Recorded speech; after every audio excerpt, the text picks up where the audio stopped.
Hello বন্ধুরা, কেমন আছেন সবাই? আশা করি সবাই ভালো আছেন এবং আরেকটি নতুন ভিডিওতে আপনাকে স্বাগতম। বন্ধুরা, আজকে যে বিষয়টি নিয়ে কথা হবে সেটা হলো আমাদের জন্ম নিবন্ধন সাবমিট করার পরে যে আবেদন কপি, সেই আবেদন কপি নিয়ে। কারণ আমরা এর আগে কিন্তু আমরা আবেদন সাবমিট করার পরে কিন্তু অবশ্যই একটা ডকুমেন্টস দিয়ে দিত, আমরা সেটা প্রিন্ট করে নিয়ে যেতাম। আর এখন কিন্তু তারা কিন্তু এটা এখন দিচ্ছে না। আমরা কিভাবে এটা আমাদের এই জন্ম নিবন্ধনটা আবেদন কপি প্রিন্ট ছাড়াই কিভাবে আমরা গিয়ে আমরা জন্ম নিবন্ধনটা আমরা পেতে পারি সেটা নিয়ে কথা হবে। আর আপনি যদি আমার এই চ্যানেলে নতুন হয়ে থাকেন তাহলে অবশ্যই চ্যানেলটি সাবস্ক্রাইব করবেন। ওকে বন্ধুরা, তাহলে চলুন ভিডিওটি আমরা শুরু করি। আমরা এখান থেকে বলি যে আমাদের আবেদন করার এক ধাপ আগে সেখানে আমাদের মোবাইল নাম্বার এবং ইমেল অ্যাড্রেসটি চাই।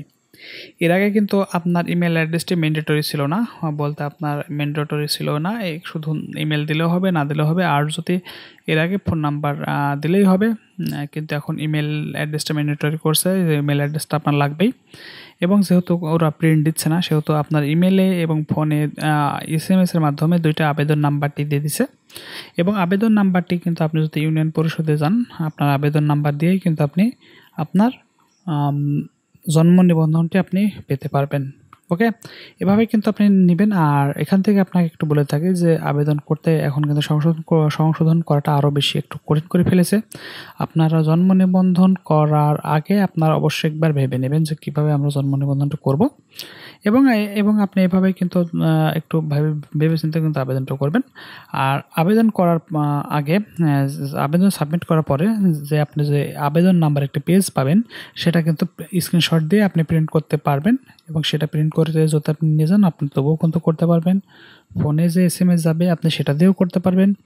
আপনার ইমেলে যে আপনার ইমেল যাবে, যেটা আবেদন নাম্বার, আপনি সেটা দিয়েও কিন্তু জন্ম নিবন্ধন আপনি প্রিন্ট আউট করে নিয়ে আসতে পারবেন।